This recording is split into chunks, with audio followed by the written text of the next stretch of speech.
Okay guys, so welcome back to our YouTube channel. We have Pajero 2007 model 4M41 engine, 3.2 liters.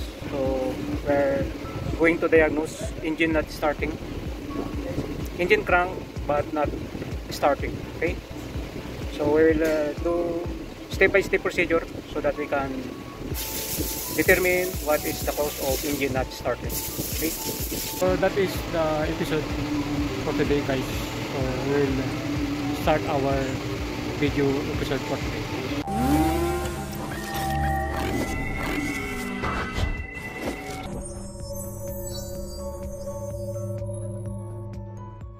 Try to start the engine.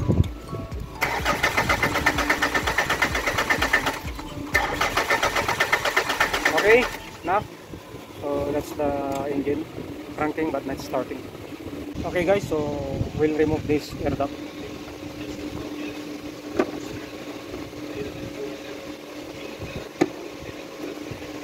Then next, so we remove the battery. Together this battery tree so that we can easily access the supply pump. We will check the supply pump. If there is fuel goes out from our supply pump. So this is our supply, came from supply pump going to our common rail. This one, this nut, mounting nut of our fuel line from supply pump, we will loosen that one so that we can check the fuel supply from supply pump if there is coming up during cranking. Okay guys, so we will use this 17 mm combination wrench. We'll loosen this nut of our fuel supply.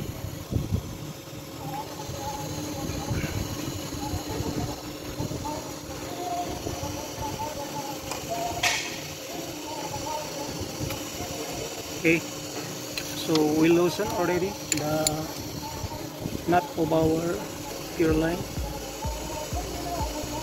We'll remove.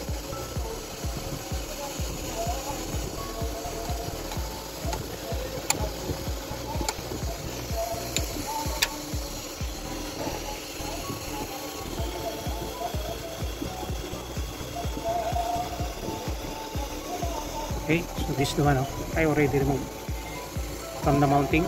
Okay guys, so we return it back already, our battery. Then we will try to crank the engine, and then we will observe if there is fuel going out from the supply pump. So as you can see there, that is the nut of our fuel supply, our fuel line. Okay, we already disconnect.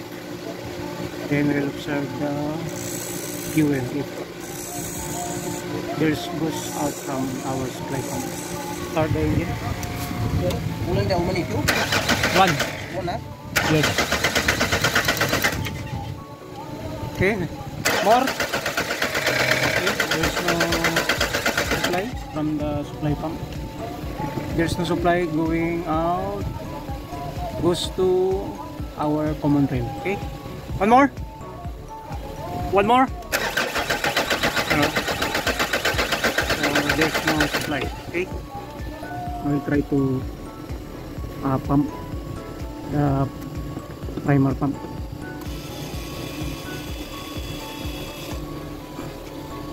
It's already hard. Okay, try to start. Yes.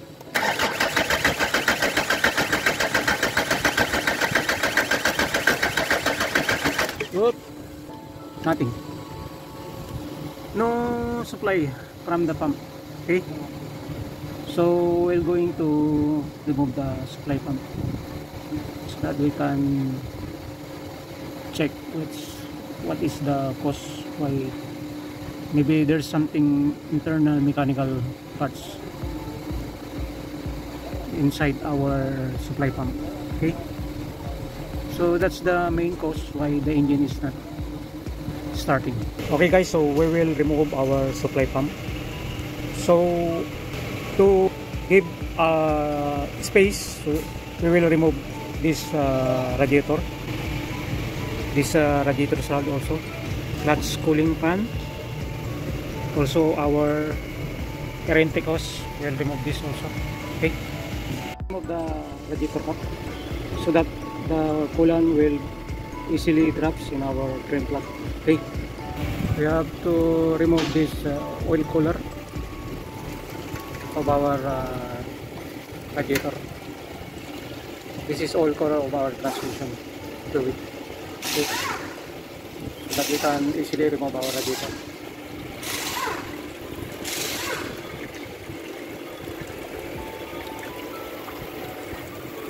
Okay guys, so let's remove the radiator.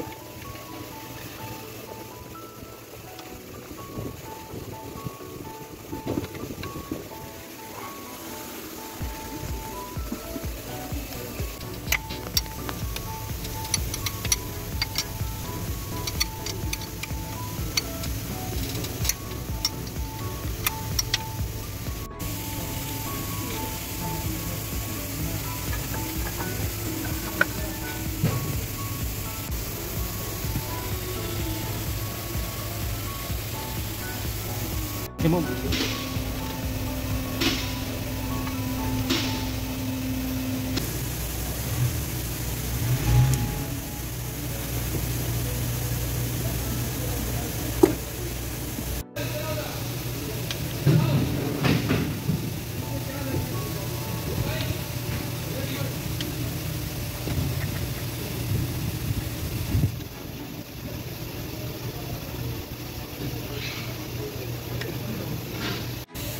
Hindi pa na pag ganun yan eh. Pero ang time machine yan, nag-time machine na ako, maingay.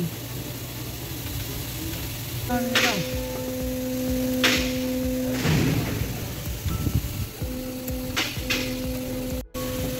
2017 kasi. Sabi na, kailangan ng pioneer doon ha. Isang taon ako doon, multi-brand yung ginagawa. Madami doon sir, ano, yun doon. Sa mga Koreano. Puro yun doon yung ano nila, sasakyan. Mga busing sa mga lowera.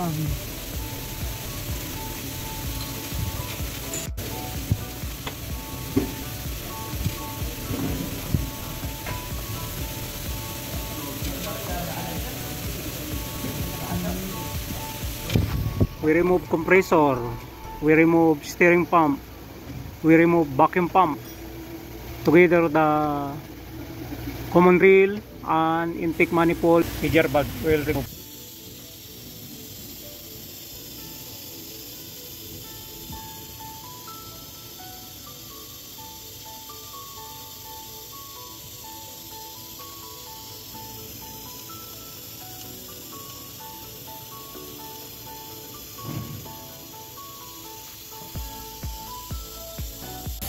Huh?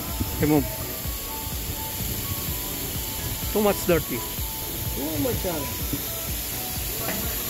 Kevin also coming? Finish?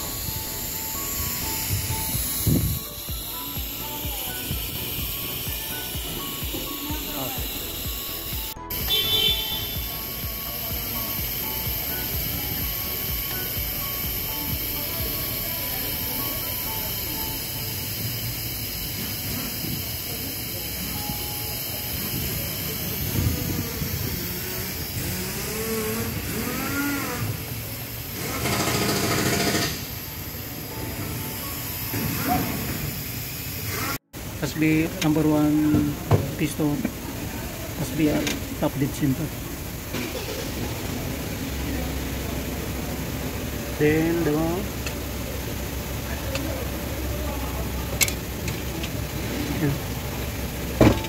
and hold.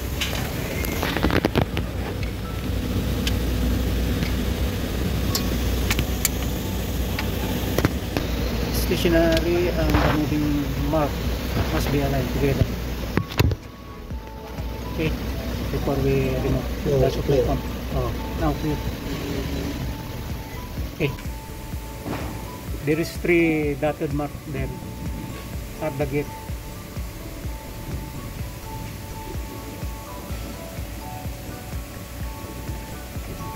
Ano,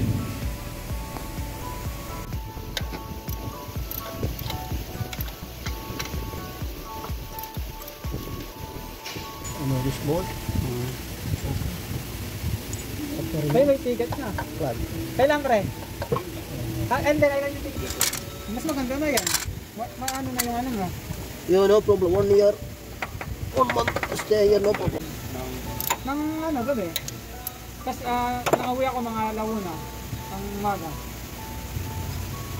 Yan ang dinig ko.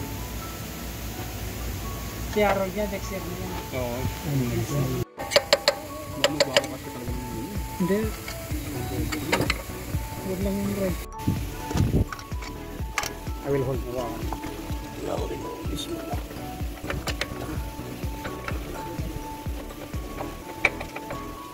The gear. Okay. Very nice. Remove already. Nice. Nice job. Tawag dito? Pwede mo yun sir masubukan. For me? Alam sa mga kasama natin. Okay, ready to send to the calibration center. The high pressure pump Hindi ko alam na ito. of our engine. Nilapag ko doon sa lamesa. Alam ko nilapag doon sa lamesa eh. Yan naman, tingnan mo baka nahulog doon sa lumabas doon sa pinto nga ako.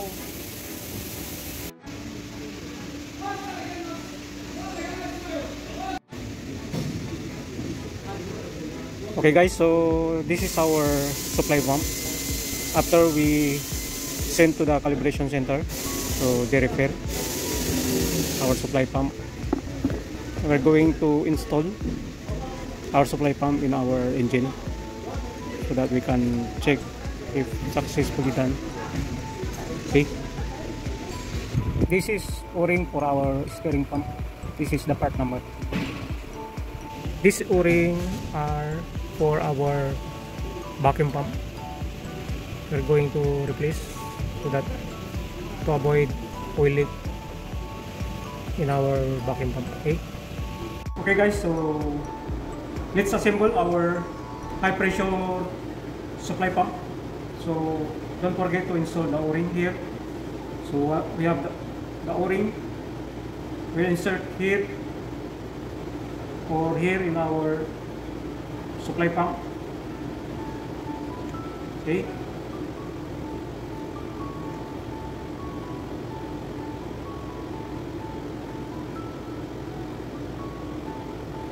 We'll insert here in the mounting.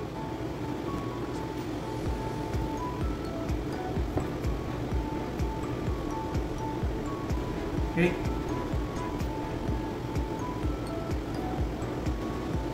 Then we will install our supply pump gear.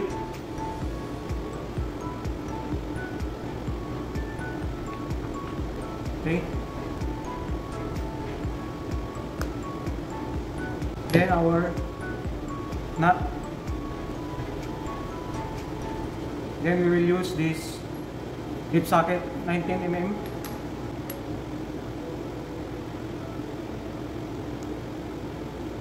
Okay.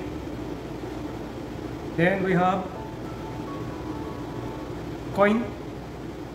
We insert here in between the idler gear, between the gear of our supply pump. Then we will use this back wrench to tighten the nut. Okay. So we use this coin to avoid rotating the gear while we are tightening the nut. Okay.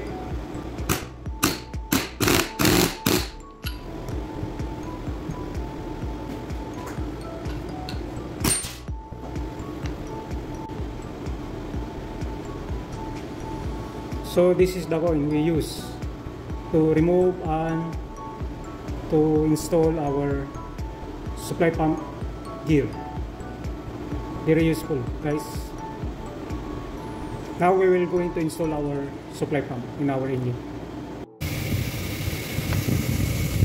Okay guys, so this is the timing mark. of our supply pump gear, and we have to align here in the casing of our supply pump. Okay. Next, this gasket we have to install here.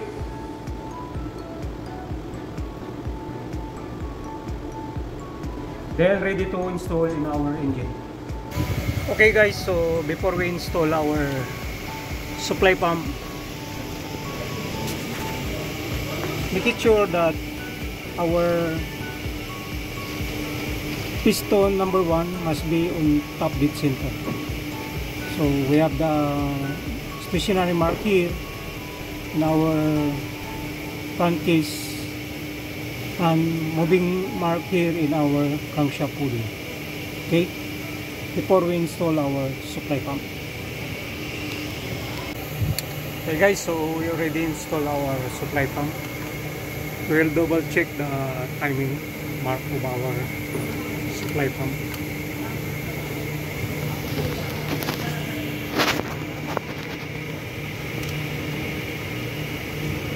So that's our stationary and moving pump mark of our supply pump. Okay, and in the downside, in this left side, there's marking also, dotted mark here in the gear of our supply pump. 3 dotted mark. Okay, it's the way how to set the timing mark of our supply pump. Okay. Okay guys, so we finished install all the outside parts. Now we're going to start the engine. Start. Oh, successfully done. Congratulations.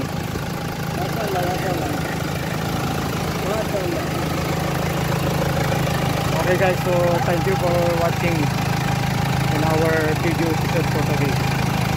God bless and take care always. See you in next video tutorial. Yeah.